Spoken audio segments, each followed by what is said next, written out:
ఏదైతే 31వ తారీఖు నాడు మార్చి నెలలో ఏ ప్రభుత్వం వచ్చి ప్రకటిస్తుందో అదే రాష్ట్రం తాలూకా అప్పు, రాష్ట్రం తాలూకా ఆదాయము, రాష్ట్రం తాలూకా అధ్యక్ష 24 సంవత్సరంలో ఏదైతే పెట్టారో అది ఓకే అధ్యక్ష. దాని ప్రకారం మన ఆర్థిక మంత్రి గారు వచ్చి ఈ పుస్తకం ఇచ్చారు అధ్యక్ష. దాని ప్రకారం మనం చూసుకుంటే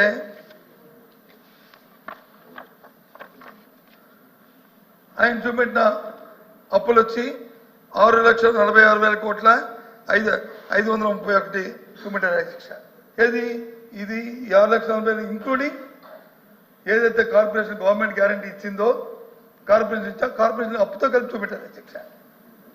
కానీ ఒక విషయం అధ్యక్ష, మరి ఎంత పెద్దలు మనం తెలిసిన వాళ్ళు ఒక FRBM ఉంటుంది.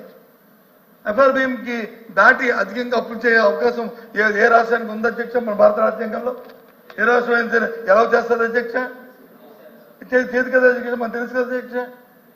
గత ప్రభుత్వంలో ఉన్న అప్పుల్లో మాకున్న ఏదైతే ఉందో 86% మాత్రమే. ఇంకా ఎక్కడ FRBM క్రాస్ చేయాలి అధ్యక్ష? ఏదైనా ఒక నిమిషం క్రాస్ చేసే పరిస్థితి వచ్చిన వెంటనే బారింగ్ పబ్లిక్ మార్కెట్లో బారింగ్ చేసి ఓపెన్ అంటే దాన్ని మళ్ళీ స్ట్రీమ్లైన్ చేసుకుని మళ్ళీ లైన్లోకి వచ్చాము అధ్యక్ష.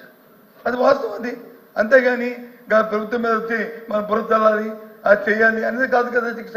నేను అడుగుతుంది సూటిగా, మీ ద్వారా ఆర్థిక మంత్రి గారిని సభలో ఉన్నారు కాబట్టి అడుగుతుంది.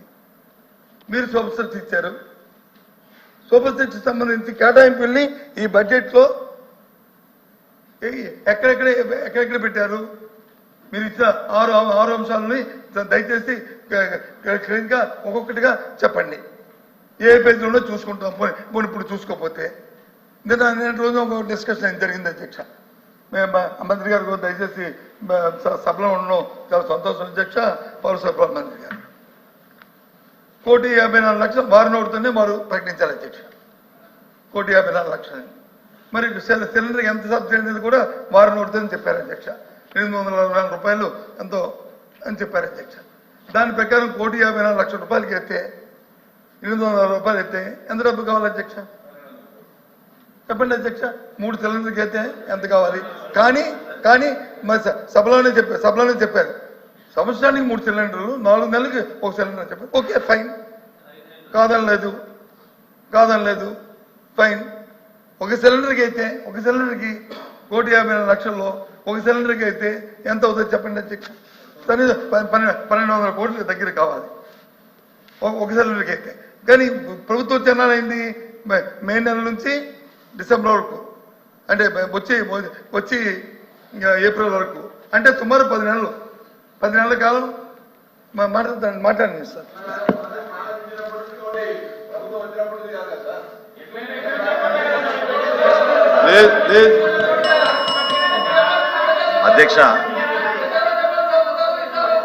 అధ్యక్ష గౌరవ ప్రతిపక్ష నాయకులు ప్రస్తావిస్తూ సూపర్ 6లో ప్రత్యేకంగా దీపం 2 పథకానికి ఎంత కేటాయించారు, ఏ విధంగా కనెక్షన్ల గురించి వివరించారు అధ్యక్ష. బహుశా ఆయన పూర్తిగా వినలేదేమన్నా. ఇచ్చిన సమాచారం గౌరవ సభకి ఆ రోజున 1,55,00,000 గ్యాస్ కనెక్షన్స్ మన రాష్ట్రంలో ఉన్నాయి అధ్యక్ష. అయితే ఇక్కడ వ్యత్యాసం ఎక్కడ ఉందంటే రాష్ట్ర ప్రభుత్వం జారీ చేసిన రేషన్ కార్డులు 1,48,00,000 అధ్యక్ష. సో పొరపాటున డబుల్ కనెక్షన్స్ ఉన్నాయేమో, కమర్షియల్ కనెక్షన్స్ ఉన్నాయేమో. మొట్టమొదటిసారి ఇంత భారీ స్థాయిలో ఏ లబ్ధిదారులు కూడా చేర్చే పథకం ఇప్పుడు రాలేదు అధ్యక్ష మన రాష్ట్రంలో. 894 కోట్ల రూపాయలు అడ్వాన్స్గా గౌరవ ముఖ్యమంత్రి గారి చేతుల మీద చెక్స్ ఇచ్చాం అధ్యక్ష ఈ కంపెనీలకి. సో ఏదైతే గౌరవ ఫైనాన్స్ మినిస్టర్ గారు ప్రస్తావించారో బడ్జెట్లో, అది ఈ ఆర్థిక సంవత్సరానికి కేటాయించిన నిధులు అధ్యక్ష. ఖచ్చితంగా రాబోయే రోజుల్లో ప్రతి సంవత్సరానికి 3 గ్యాస్ సిలిండర్లు రాష్ట్రంలో ఉన్న అర్హత కలిగిన ప్రతి కుటుంబానికి అందించే బాధ్యత మా ఎన్డీఏ ప్రభుత్వం తీసుకుంటుంది అధ్యక్ష. అందులో ఎక్కడ కూడా పొరపాటు జరగదు. దయచేసి ఎటువంటి అనుమానాలు గౌరవ సభ్యులు పెట్టుకోవద్దని ప్రస్తావిస్తున్నాను అధ్యక్ష. హలో అధ్యక్ష, సంతోషం అధ్యక్ష. ఆయన సమాధానం చెప్పారు. ఏమంటున్నారు? ప్రతిపాదించేది అడ్వాన్స్గా మొత్తం ఇంత కావాలి, దాని మింజోలే ఈ ఎంత పెట్టామో ఈ బడ్జెట్ లో దీనికి ఇంత కేటాయిస్తున్నాము, ఇదిగో ఈ ఎడాప్ అకౌంట్ లో ఉంది అని పెట్టుకుని అది అవసరమైతే దాన్ని యూజ్ చేస్తారు, లేకపోతే సర్ప్లస్ కింద మిగులుతుంది అధ్యక్ష. నువ్వు బడ్జెట్ లో పెట్టకపోతే ఏ రకంగా ఇస్తారు? బడ్జెట్ లో సర్ప్లస్ లేకపోతే ఏ రకంగా మీరు ఇస్తారు? ఏ రకంగా నా తెలియకొడుతున్నాను, ఏ రకంగా ఇస్తారు చెప్పండి అధ్యక్ష. ఇది ఎక్కడ కొత్త సిస్టాన్ని ఇన్వాల్వ్ అయితే కొత్త సిస్టమ్ తీసుకొస్తే ఎక్కడ చెప్పేది? అధ్యక్ష పదే ఇంత అద్భుతమైన కార్యక్రమం చేస్తున్నామని తట్టుకోలేక ఏదో ఒక అనుమానాలు తీసుకొచ్చి దానికోసం తప్ప మీరు అది కాదు మీకున్న అనుభవంతో మీకు తెలుసు ప్రభుత్వంలో మనం ఏ పథకం చేసినా కూడా అంచనాలు చాలా స్పష్టంగా ఉంటాయి. లేకపోతే ఆర్థిక శాఖ నుంచి మా క్లియరెన్స్ రాదు. ఈ 894 కోట్లు జాయింట్ అకౌంట్లో పొందుపరిచి ఎప్పుడైతే లబ్ధిదారుల సంఖ్య స్పష్టంగా మా దృష్టికి వస్తుందో తప్పకుండా రాష్ట్ర ప్రభుత్వాల నుంచి ఆదుకోవడానికి మేము సిద్ధంగా ఉన్నాం. మరొకసారి గౌరవ సభ్యులకి నేను హామీ ఇస్తున్నాను, 1,55,00,000 గ్యాస్ కనెక్షన్లు ఉన్నాయని మన రాష్ట్రంలో 3 గ్యాస్ ఆయిల్ కంపెనీలు తెలిపినాయి. రాష్ట్ర ప్రభుత్వం నుంచి అర్హత ఉన్న ప్రతి కుటుంబానికి అందించే విధంగా మేము బాధ్యత తీసుకుంటాం. వారు చెప్పడానికి చిన్న కరెక్షన్ అధ్యక్ష. ఏప్రిల్ ఆర్థిక సంవత్సరం ప్రారంభం, కొత్త ఆర్థిక సంవత్సరం వచ్చే సంవత్సరంలో వచ్చిన ఏప్రిల్ 1st ఒక సిలిండర్ ఇస్తారా, 2 సిలిండర్ ఇస్తారా? 1 ఇస్తారా, 2 ఇస్తారా? మీరు చెప్పిన లెక్క ప్రకారం 4 నెలలకు 1 సిలిండర్ అయితే 2 సిలిండర్ ఇవ్వాలి కదా అధ్యక్ష. పోనీ అనుకుంటే వారు చెప్పిన ప్రకారం గౌరవ సభ్యులు ఇంకో సభ్యులు చెప్పారు ఎప్పుడు ప్రారంభిస్తే అప్పుడన్నా పోనీ దానికి కట్టుబడి ఏదో ఒకటి క్లారిటీ, ప్రజలకు కన్ఫ్యూజ్ లేకుండా, యాంబిగ్యూటీ లేకుండా ఒక క్లారిటీ. ఇక్కడ యాంబిగ్యూటీ ఎవరికి వస్తుంది సార్? నాకైతే అర్థం కాదు. ఈ రోజు వరకు రాష్ట్రంలో నేను మరొకసారి చెప్తున్నాను, దాదాపు 40 లక్షల మంది బుకింగ్ చేసుకున్నారు అధ్యక్ష. 30 లక్షల పైన డెలివరీ జరిగిపోయినాయి ఆల్రెడీ గ్యాస్ బుకింగ్ చేసుకున్న వాళ్ళకి. పూర్తిగా మేము పారదర్శకంగా అద్భుతంగా జరుగుతున్న కార్యక్రమం. దయచేసి మీరు అనుమానం తెచ్చుకోబాకండి. మార్చి 31, 2025 వరకు ఎవరైనా సరే మొదటి గ్యాస్ సిలిండర్ బుక్ చేసుకోవచ్చు. దాని తర్వాత 4 నెలలకు ఒకసారి ఒక్కొక్క సిలిండర్ చొప్పున 3 గ్యాస్ సిలిండర్ రాబోయే ఆర్థిక సంవత్సరం దానికి పూర్తి స్థాయిలో నిధులు సమకూర్చాం. ఎక్కడ కూడా పొరపాటు లేదు. అడ్వాన్స్గా మేము ఈ 3 గ్యాస్ కంపెనీలకి వాళ్ళకి దాదాపు 900 కోట్ల రూపాయలు చెల్లించడం జరిగింది. రాబోయే రోజుల్లో ఆ విధంగానే మేము సిద్ధంగా ఉన్నాం. ఎక్కడ ఎవరికి అనుమానాలు అవసరం లేదు అధ్యక్ష. అంటే మంత్రి గారు చెప్పిన దాని ప్రకారము ఈ సంవత్సరంలో 2 సిలిండర్లు మీ లెక్క ప్రకారం అయితే 2 సిలిండర్లు వస్తాయి. ఆ నెంబర్తో మన అంతే కదా. అది కాదండి, budget is for the financial year March 31, 2025. మార్చి 31, 2025 లోపు ఎవరైనా సరే మన రాష్ట్రంలో వారి మొదటి గ్యాస్ సిలిండర్ ఉచితంగా వాళ్ళు దీపం 2 పథకం కింద బుక్ చేసుకోవచ్చు. ఓకే, అంటే అధ్యక్ష మంత్రి గారు చెప్పిన ప్రకారం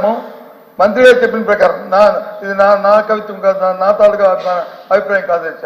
మంత్రి గారు సభకి ఇచ్చిన సమాచారం ప్రకారము మార్చి 31 వరకు 1 సిలిండర్ ఎవరు బుక్ చేసుకున్నా సరే ప్రభుత్వం ఇవ్వడం జరుగుతుంది. వచ్చే నెల 25 ఏప్రిల్ నెల నుంచి ఈ పథకం ఫుల్ఫిల్గా అమలు జరుగుతుంది అనేది మీ తాలూకు ఉద్దేశం. అంతేనా చెప్పండి. అంతేనా కాదని సార్, ఇది మీకు దయచేసి చైర్మన్ గారికి అర్థం అవ్వాలి. ఎందుకంటే కావాలని అనుమానాలు సృష్టించడానికి ఒక ప్రయత్నం చేస్తున్నారు. అది విఫల ప్రయత్నం. చాలా స్పష్టంగా మీ అందరికీ దయచేసి చెప్పేది ఏంటంటే, ఈ సంవత్సరం మార్చి 31, 2025 ఆర్థిక సంవత్సరం ఉండండి మీరు తొందరగా ఆర్థిక సంవత్సరం మార్చి 31, 2025 వరకు ఖచ్చితంగా రాష్ట్రంలో ఉన్న మన ప్రజలందరికీ కూడా దీపం 2 పథకం దీపావళి రోజున ఇచ్చాపురం నుంచి గౌరవ ముఖ్యమంత్రిగా చంద్రబాబు నాయుడు గారు ఆ రోజున లాంఛనంగా ప్రారంభించాం. ఆ రోజు నుంచి కూడా బుకింగ్స్ తీసుకుని రాష్ట్ర వ్యాప్తంగా అందరికీ అందిస్తున్నాం. రాబోయే ఆర్థిక సంవత్సరంలో 2,700 కోట్లు అంచనాలు వేసి దానికి ఆర్థిక శాఖ నుంచి అనుమతి పొందిన తర్వాత 3 గ్యాస్ సిలిండర్లు ప్రతి సంవత్సరం రాష్ట్ర ప్రజలకి అందించబోతున్నాం. ఓకే ఓకే ఓకే ఇంకా అదే మరి ఏదైనా తప్పు కరెక్షన్ కామా పునిష్టప్పుడు చెప్పండి. కానీ నాకు వారు చెప్పిన అర్థమైంది. ఎందుకంటే ఇక్కడ జరిగిన డిస్కషన్ వచ్చి నాకు లేకపోతే పౌరసరఫరా మంత్రి గారికో లేదా ఫైనాన్స్ మినిస్టర్ గారికో మధ్యన కావాల్సి తెచ్చేది. ఇది రాష్ట్ర ప్రజల తరగతి చూస్తున్నారు.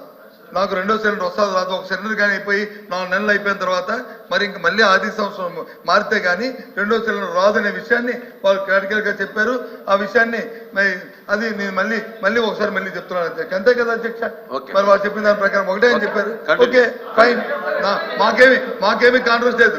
మీరు ఇచ్చిన వాగ్దానాల్ని సూపర్ 6ని నిలబడి